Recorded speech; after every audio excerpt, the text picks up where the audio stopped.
Salut à tous et bienvenue une fois de plus dans cette nouvelle édition de votre magazine Les Grandes Lignes. Dans ce numéro, rétrospective d'une exposition de 3 artistes qui se tenait durant le mois de mars à l'Acaz Flamboyant. Suivez la ligne.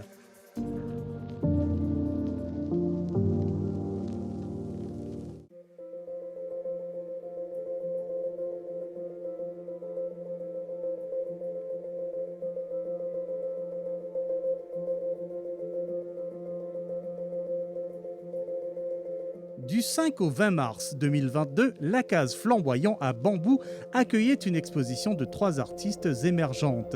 Cette exposition s'inscrivait dans le contexte de la journée internationale consacrée aux femmes et au respect de leurs droits.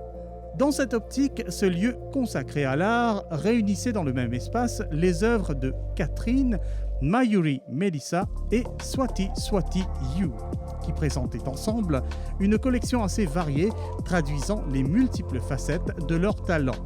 La créativité se conjuguait au féminin donc pour cette expo en trio avec des chapitres très distincts.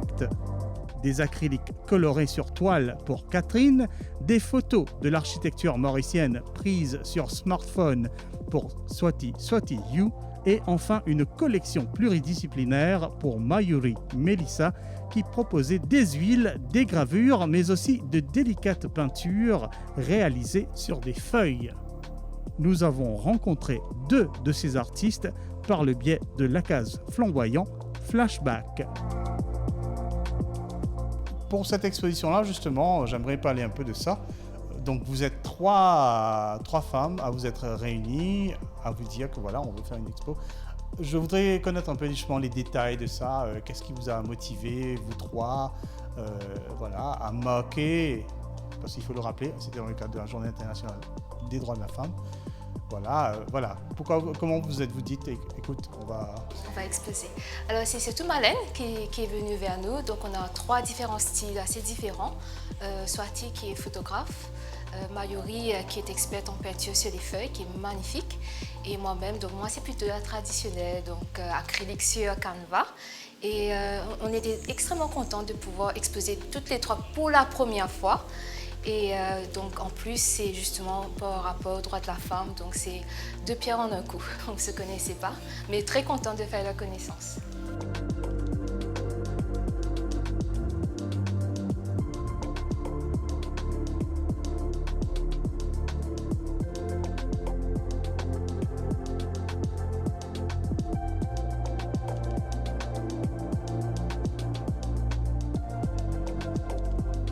Pourquoi est-ce intéressant, selon vous, justement, de pouvoir montrer ces travaux avec les travaux d'autres artistes, de les présenter au public? Quel est le feedback, quel est le retour pour un artiste, en fait, justement, de pouvoir montrer ce qu'on fait et de partager un espace avec d'autres artistes? On était très très très contents, surtout que, encore une fois, c'est pour la toute première fois que tous les 3 on expose. On a fait beaucoup de rencontres, beaucoup de connaissances. On a même créé un réseau d'artistes. Donc pour nous, notre objectif, c'est surtout mettre en avant l'art mauricien, le talent mauricien et qu'on puisse toucher le maximum de monde possible.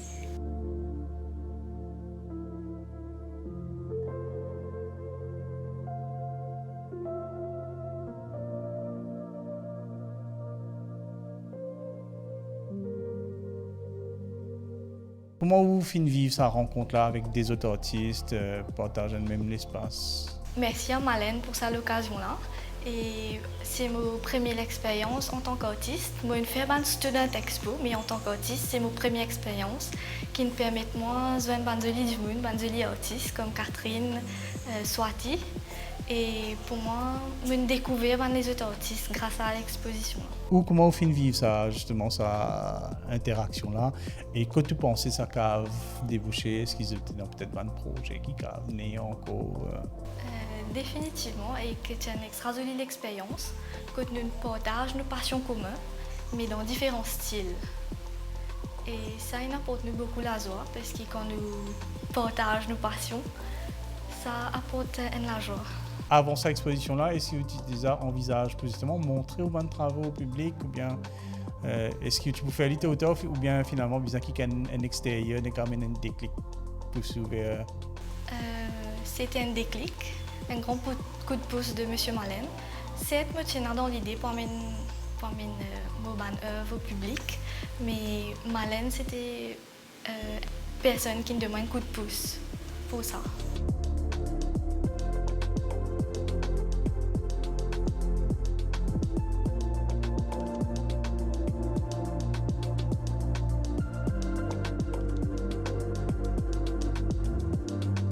Catherine, tu as depuis combien de temps open et qui va un sujet qui vous intéresse, qui a fait qui interpelle? Moi, ça fait depuis toute petite qui me compte en peine et que mon tableau un petit peu touche à tout. Comme si c'est les paysages, les formes, les différentes formes des portraits, etc. Donc tous sont acryliques et moi j'aime bien les couleurs vives. Donc moi j'aime bien les tableaux lumineux qui apportent du soleil dans les maisons.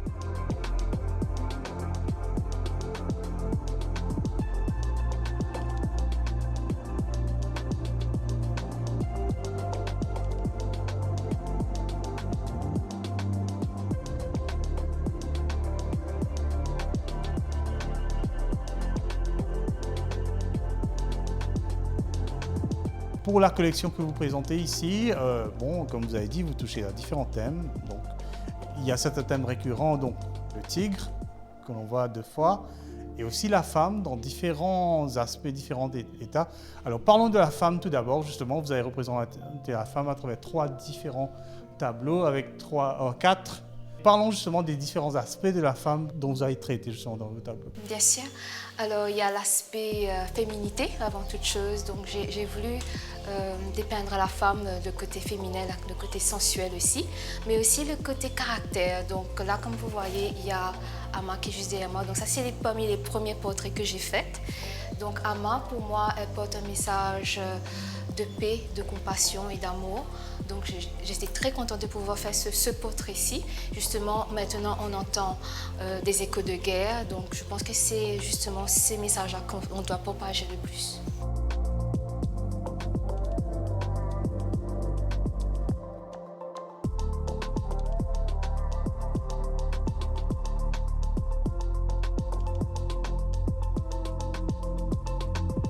Et il y a aussi dans 2 de vos tableaux une forte présence de l'Extrême-Orient, du Japon, des résonances du Japon et peut-être de la Chine aussi, je ne sais pas. Voilà. Parlez-moi de ces 2 aspects-là, pourquoi ces personnages-là? Alors oui, effectivement, vous avez bien vu. Donc on a une geisha, justement, qui fait partie de la culture japonaise. Et la geisha, en fait, c'est parmi mes premiers tableaux que j'ai faits, la geisha. Donc le mot geisha même en japonais signifie artiste. Donc pour moi, ça me touche beaucoup. Le fait est que je découvre moi-même mon talent d'artiste. Et il y a beaucoup de détails. La geisha, elle doit faire attention à son apparence, la musique aussi, elle est une touche à tout. Donc c'est pour ça que j'ai voulu dépeindre une geisha. Et l'autre, j'ai reçu 2 feedbacks. Il y a le côté très sensuel avec un magnifique tatouage dans le dos. Et le dragon, il y a les flammes qui commencent à sortir, donc le côté fantastique. Et l'autre feedback que j'ai reçu, donc c'est plutôt les femmes qui sont venues me dire cela. Donc elles se retrouvent beaucoup dans cette peinture-là. Donc pour elles, les femmes sont peut-être très douces, très, très gentilles, mais il y a toujours un dragon qui sommeille en elles.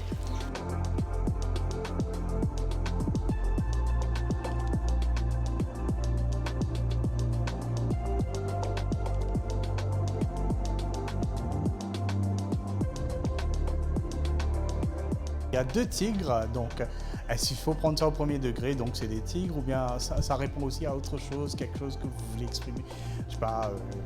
Non, en fait, j'aime beaucoup les félins, donc peut-être plus tard vous allez voir des lions, des léopards et tout. Et donc là que vous allez voir, il a le regard vers la lumière, encore une fois. Et l'autre, c'est plutôt, j'ai voulu dépeindre deux aspects contradictoires. Il y a le tigre qui est en train de se reposer auprès d'une cascade, donc le côté paisible, mais il y a toujours le côté furieux du tigre qui est présent. Voici ces 2 contradicteurs ensemble.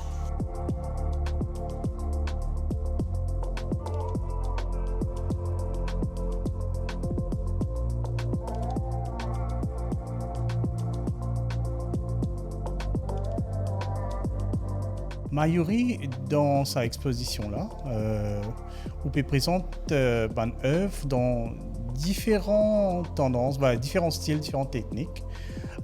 Avant d'aller dans le détail, dis-moi globalement, c'est moi qui va un type technique, c'est moi qui décide de présenter ici. Ouais, effectivement, je suis un artiste polyvalent. Donc, je fais la peinture, dessin, sculpture et je suis spécialisée en printmaking. Et ici, je expose un petit peu mon print, peinture que je fais sur une feuille, oil painting et acrylique aussi. Alors, justement, c'est peut-être un peu une peinture sur une feuille qui n'a pas frappé beaucoup de monde, quoi. Alors, raconte-moi un peu justement, nous trouvons toute une collection de peintures justement sur les feuilles. Et qui process bien fait pour arriver jusqu'à là en fait? Est-ce que c'est jusqu'à cette feuille peinte là ou bien c'est toute une série d'étapes? Dis-moi. Effectivement, il y a une étape à suivre et je saisis l'occasion pour remercier Guru Sanjiva qui t'a montré moi ça quand je suis toute petite et mon parti au courant qui après moi pourrais utiliser. C'est une technique qui vient de l'Inde et l'importage ça avec moi avec Zod. Je me gagne l'occasion explorer un peu plus et partager avec Zod.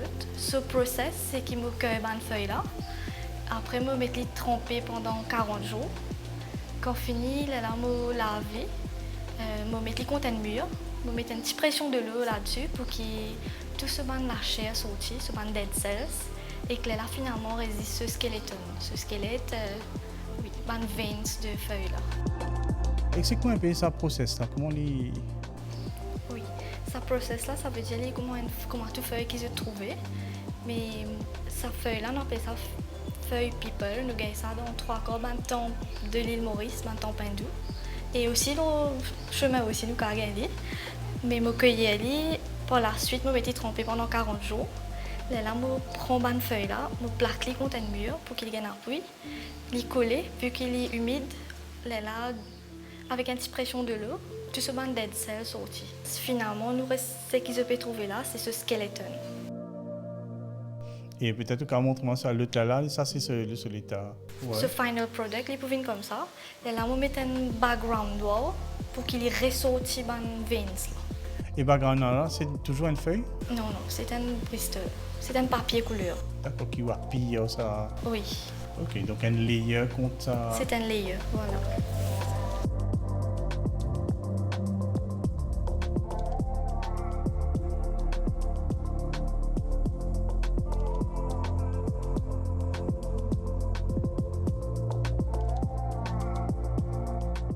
Justement, brièvement faire le parcours de différentes thématiques qui ont touché à travers sa bande peinture là. Il y a beaucoup d'animaux en fait justement, donc je crois peut-être que ça. Oui, c'était une base plus basée sur la nature, côté dans le sunset et surtout les animaux, remplis de couleurs.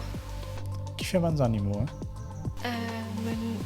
Tout le temps me suis inspirée pour travailler les animaux, façon de têter, différences qu'ils étaient là. Pareil pour les feuilles, je inspirée pour travailler dans plusieurs styles feuilles parce que ça intrigue moi. Pareil pour les animaux et l'être humain aussi.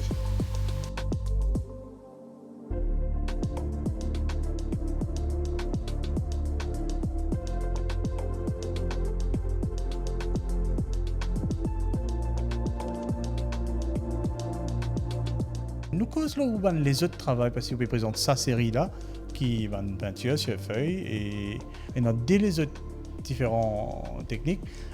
Par derrière, nous pouvons trouver une PSPEX, pas besoin de regretter mais de mémoire. Et une PSPEX avec justement quand une frotte un peu longue, donc ça rappelle un peu les etchings. Vous faisiez traditionnellement ou pour imprimer un papier ou ça, mais là c'est PSPEX là même qui vient de l'œuvre. Donc, à point de vue qui pas connaît qui était ça là, c'est quoi ça PSPEX là et comment on choisit pour représenter, pour servir de notre façon? En effet, c'est comment on peut dire, c'est un template, c'est un plate plutôt. Quand on prend un papier pour venir imprimer dessus, mais me trouve une œuvre en lui-même. L'impact qui est dans le PSPEX là, n'est pas même l'impact sur papier. Et c'est un etching technique avec un needle, une aiguille, je engrave dans sa perspective là. Et par la suite, je applique l'angle dessus pour qu'il y ressorti. Finalement, on fait juste comme une œuvre unique ou bien on a aussi une impression qui... Moi, j'ai une bonne impression et le concept dessus, c'était mystère de la vie. Là, il est en partie, mais c'est deux êtres humains qui forment un question mark.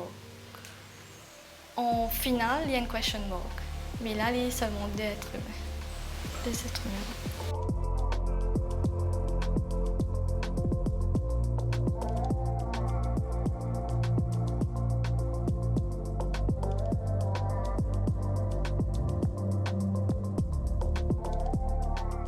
Ou un tableau, c'était en acrylique, c'était en huile. Est-ce que tu peux dire brièvement justement qui sont différents thèmes qui ont traité dans ce tableau? Il y a un tableau en acrylique qui mon thème c'était Triple Shift of Woman. Triple Shift c'est un thème sociologie et l'expliquer comment la femme il travaille tout le temps. La maison, le travail, il réunit, il continue le travail, il occupe tout. Et moi tu peux montrer ça dans un certain light, pas plutôt ce côté négatif. C'est pour ça qu'ils me mettent un sablier, ça démontrait une course contre la montre. Et par la suite, il y a un unicorn qui montrait un petit peu sa côté fantasy, comme si c'est pas nous guette plutôt la moitié vers plein qui la moitié vers vide.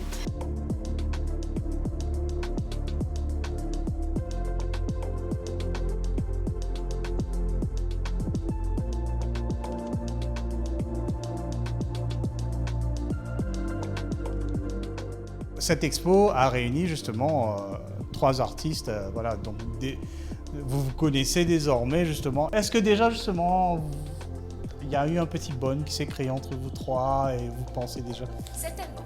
Voilà, et Certainement. voilà, vous avez pu voir votre travail d'un autre œil. Voilà. Oui, donc certainement. Donc il y a le bonding qui est présent et définitivement il y aura d'autres événements. Je ne vais pas trop dire trop.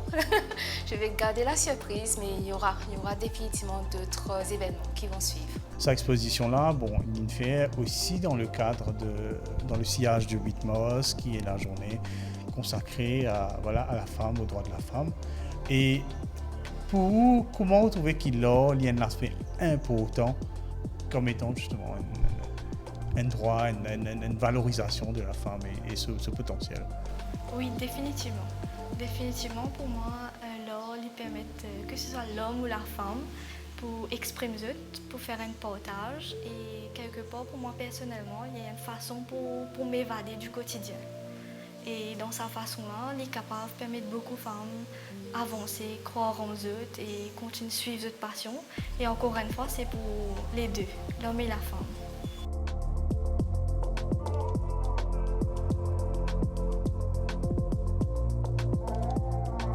Création au féminin est réalisée en trio. Cette aventure à trois aura permis à trois créatrices émergentes de montrer leur talent au public dans un cadre intimiste et convivial.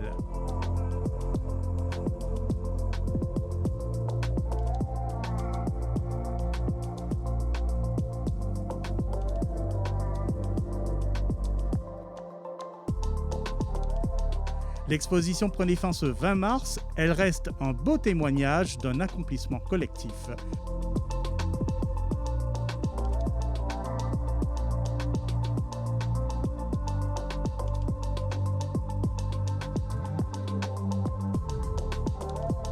Une autre manifestation de ces trois artistes est peut-être déjà en gestation. Si c'est le cas, nous vous en informerons en temps et lieu.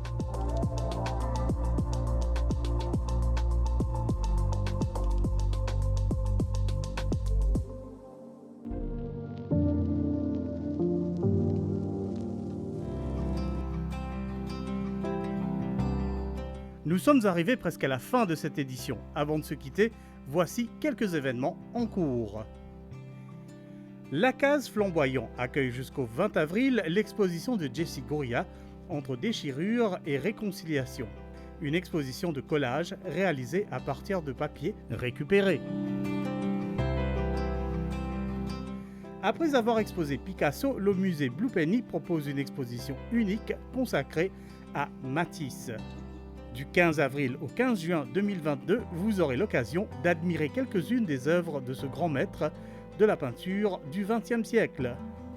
Cette exposition s'inscrit dans le cadre du bicentenaire de la naissance de Charles Baudelaire et l'entrée est gratuite. Jusqu'au 10 avril, la Galerie du Génie à Édith, rue Édith Cavell, propose l'exposition Édition. The Third Dot assure le commissariat de cette manifestation qui regroupe les œuvres de plusieurs plasticiens. Les heures d'ouverture sont de 9h du matin à 21h.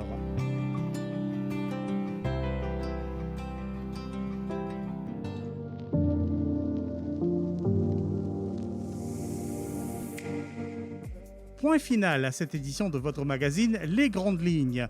Comme toujours, profitez de notre paysage culturel qui tente de trouver son public malgré les défis liés aux impératifs de la nouvelle normalité. On se retrouve dans une semaine. Restez en ligne.